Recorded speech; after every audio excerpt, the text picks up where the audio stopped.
안녕하세요, 여러분들의 개발 가이드 자연개발자입니다. 개발자가 되고 싶다는 분들과 이야기하다 보면은 과연 내가 저 사람이라면 어떤 행동을 했을까, 어떤 결정을 내렸을까, 이런 고민을 하면서 이야기를 할 때가 많습니다. 그 상황과 감정을 그 사람에게 이입해가지고 이렇게 고민을 해보는 건데요. 오늘은 좀 다르게, 만약 내가 10년 전쯤으로 돌아가서, 그러니까 뭐 25, 26 이 정도의 나이죠. 개발자 인생 2회차를 산다라면은 과연 어떻게 개발자가 될 것인가에 대해서 이야기해 보도록 하겠습니다.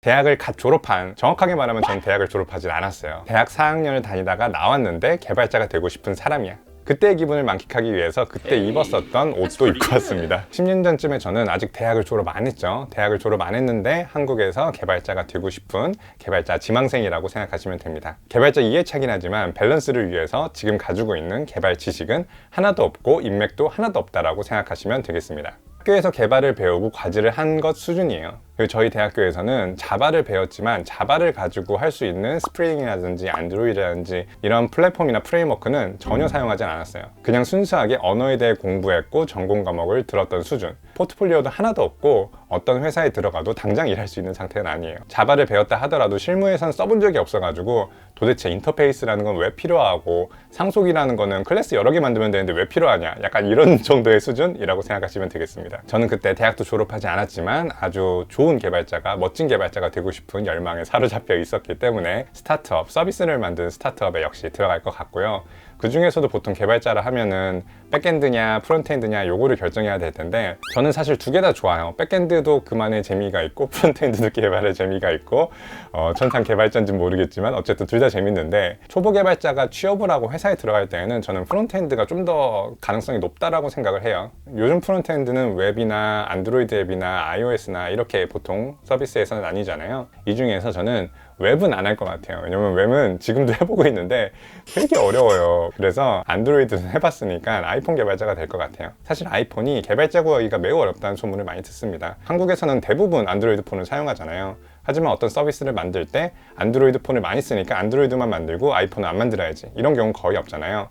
그래서 아이폰 쓰는 사람이 적음에도 불구하고 아이폰 앱은 꼭 만들어야 되고, 아이폰 앱을 만들기 위해서는 애플 컴퓨터를 사야 된다는 그런 장벽 때문에 국비 지원에서도 학교에서도 아이폰 앱을 만드는 그런 수업은 잘 없어서 그런지 대부분 안드로이드 개발로 많이 가시더라고요. 실제 채용하는 개수를 보면은 안드로이드가 더 많기는 한데, 그래도 iOS 개발자는 평생 가도 없어질 것 같지 않고 작지만 거기서 뭔가 성공을 이룰 수 있지 않을까 라는 생각으로 iOS를 개발할 것 같습니다.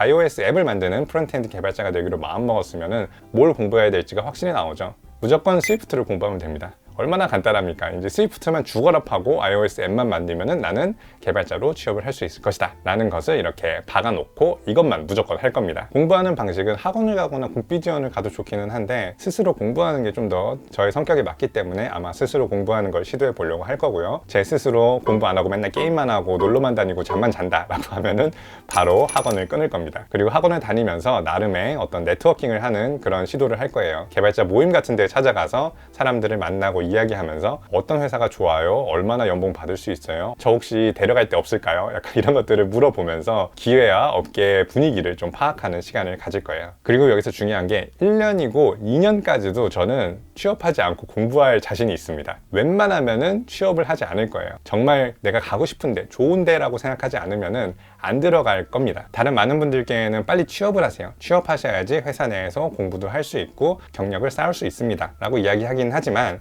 정말 공부를 많이 해야 되겠다, 좋은 회사에 들어가야 되겠다라고 하는 열의가 많다라고 하면은 스스로 공부하는 게 더 많이 도움이 될 수도 있어요. 물론 이거는 개발에 대한 열의가 충분하고 어떻게 해야지 잘 되겠다라는 마음이 제 속에 박혀있기 때문에 가능한 일이기도 합니다. 뭔가 더 큰 과실에 베팅을 하는 저의 성격 때문이기도 하고요. 그래서 1, 2년 동안 iOS를 열심히 공부하고 포트폴리오를 만들고, 가능하면은 크몬 같은 데서 조그만한 프로젝트라도 돈을 받고 일해본 경험을 쌓고 네트워킹을 하고 취업 기회가 있는지 계속 알아보고 시도를 할 것 같습니다. 시도라고 하면은 실제 좋은 회사에 이력서를 넣어보기도 하고 코딩 인터뷰를 보기도 하고 소개를 받기도 하고, 이런 일들을 하다 보면은 한 3천 초중반 정도의 연봉을 받으면서 일을 할 수 있지 않을까 생각을 합니다. 오늘 이야기한 것 중에 가장 중요한 두 가지 포인트는 뭐냐면요, 첫 번째는 하나만 죽어라 공부한다는 거예요. 개발자가 되고 싶어서 공부한다는 분의 커리큘럼을 보면은 안드로이드도 배우고 iOS도 배우고 파이썬도 배우고 스프링도 배우고 이렇게 마치 풀스택 개발자가 바로 될 것 같은 모든 것을 공부하시는 분들이 있는데, 하나만 죽어라 파도 될지 안 될지 모르는 상황에서 여러 개를 동시에 한다, 이거는 좀 무리라고 생각을 하거든요. 내게 당장 필요한 기술을 골라서 배운다 라고 생각하시면 좋은 것 같습니다. 두 번째 포인트는 최대한 공부를 많이 해서 좋은 회사에 한 번에 들어간다는 게 있습니다. 얼마나 공부해야지 개발자가 될 수 있어요? 이렇게 물어보시는 분들이 있는데 아주 단순해요. 공부를 많이 하면 많이 할수록 더 좋은 개발자가 되고 더 좋은 회사에 들어갈 수 있어요. 아무런 경력이 없는 구직자라 하더라도 포트폴리오를 만들어서 보여줄 수도 있고 코딩 인터뷰를 통해서